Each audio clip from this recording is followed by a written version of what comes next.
Hello everyone, আজ আপনাদের মাঝে চাইনিজ একটি রেসিপি নিয়ে হাজির হলাম। রেসিপিটি হলো চিলি পটেটো রেসিপি। রেসিপিটা বানানো অনেক সহজ এবং খেতে অনেক বেশি মজার। আমার খুব পছন্দের একটি রেসিপি, আশা করি আপনাদেরও ভালো লাগবে রেসিপিটি। দেরি না করে চলুন যাওয়া যাক মূল রেসিপিতে। চিলি পটেটো তৈরির জন্য আমি আলু নিয়েছি 600 গ্রাম এবং আলুটাকে আমি এভাবে লম্বা করে কেটে নিয়েছি। আমি আলুটার ভিতরে সামান্য ফুড কালার দিয়ে নিচ্ছি, সামান্য পরিমাণ খাবারের ছোটা দিয়ে নিচ্ছি। এখন লবণ দিয়ে নিচ্ছি আলুর মধ্যে স্বাদ মতো। এখন আলুটাকে হাতের সাহায্যে খুব ভালো করে মাখিয়ে নিচ্ছি। এবারে আলুর মধ্যে কর্নফ্লাওয়ার দিয়ে নিচ্ছি 2 টেবিল চামচ। কর্নফ্লাওয়ার দেওয়ার পরে আলুটাকে খুব ভালো করে হাতের সাহায্যে মাখিয়ে নিচ্ছি। এখন আমি একটি কড়াইতে তেল দিয়ে নিয়েছি পরিমাণ মতো। তেলটা গরম হলে এর মধ্যে আগে থেকে মাখিয়ে রাখা আলুগুলো তেলের মধ্যে ভাজার জন্য দিয়ে দিব। তেলটা আমি একটু বেশি দিয়ে নিয়েছি, আপনারা চাইলে আপনাদের ইচ্ছা মতো দিয়ে নিতে পারেন।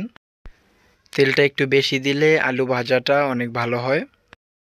আলুর এক পাশ ভাজা হয়ে গিয়েছে, এবারে উল্টিয়ে অপর পাশ ভালো করে ভেজে নিব। আলুটা মচমচে না হওয়া পর্যন্ত ভেজে নিব মাঝারি আঁচে। আলুটা ভাজা হয়ে গিয়েছে, এবারে আলুটাকে অন্য একটি পাত্রে তুলে নিব। আলুটা ভাজা হয়ে গিয়েছে, আলুটা অনেক সুন্দর একটি কালার চলে এসেছে। একে একে সবগুলো আলু আমি তেল থেকে তুলে নিয়েছি। এখন একটি কড়াইতে আমি তেল দিয়ে নিয়েছি 1 টেবিল চামচ। তেলটা গরম হলে এর মধ্যে আমি রসুন কুচি দিয়ে নিচ্ছি 2 টেবিল চামচ।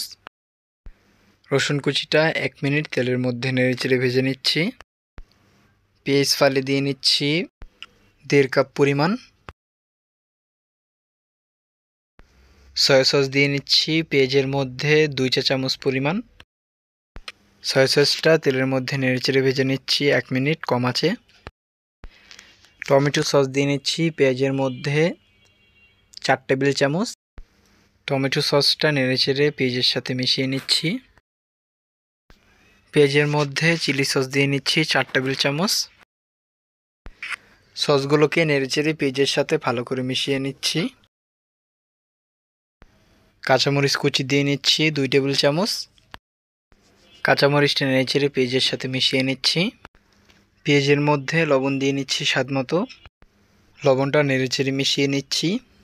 পেঁয়াজের মধ্যে ক্যাপসিকাম দিয়ে নিচ্ছি 50 গ্রাম। আমি এভাবে লম্বা করে কেটে নিয়েছি। সসের সাথে ক্যাপসিকামটা নেড়েচেড়ে মিশিয়ে নিচ্ছি।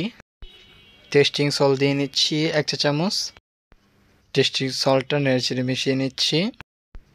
চিনি দিয়ে নিচ্ছি 1 টেবিল চামচ। কর্নফ্লাওয়ার ও সিরকা পানি দিয়ে গুলিয়ে দিয়ে নিচ্ছি। আমি কর্নফ্লাওয়ার নিয়েছি 1 টেবিল চামচ ও সিরকা নিয়েছি 1 চা চামচ। কর্নফ্লাওয়ারটাকে নেড়েচেড়ে কম আঁচে জাল করে নিচ্ছি। আমার গ্রেভিটা রেডি হয়ে গিয়েছে। এখন এর মধ্যে দিয়ে নিব আগে থেকে ভেজে রাখা আলুগুলো। আলুটা নেড়েচেড়ে ভালো করে মিশিয়ে নিচ্ছি। মশলাটাকে আলুর সাথে 1 মিনিট জাল করে নিচ্ছি কম আঁচে। এখন ধনিয়া পাতা কুচি দিয়ে নিচ্ছি স্বাদ মতো। তৈরি হয়ে গেল মজাদার চিলি পটেটো বা পটেটো চিলি। এই রেসিপিটি ফলো করে আপনারা খুব সহজেই বাসায় বসে তৈরি করে নিতে পারবেন চিলি পটেটো। এখন গরম গরম পরিবেশনের পালা। রেসিপিটি নিশ্চয়ই আপনাদের ভালো লেগেছে। ভিডিওটি ভালো লাগলে অবশ্যই লাইক কমেন্ট শেয়ার করতে ভুলবেন না। যারা এখনও ফেসবুক পেজ ফলো দেননি অবশ্যই ফলো দিয়ে দিবেন ও ইউটিউব চ্যানেল সাবস্ক্রাইব করেন নাই অবশ্যই সাবস্ক্রাইব করে দিবেন। আর আপনারা কী রেসিপি দেখতে চান অবশ্যই কমেন্ট করে জানাবেন। আমরা আপনাদেরকে ওই অনুযায়ী রেসিপি দেওয়ার চেষ্টা করব। তো আজকের ভিডিও এই পর্যন্তই। সবাই ভালো থাকবেন, সুস্থ থাকবেন। আসসালামু আলাইকুম, আল্লাহ হাফেজ।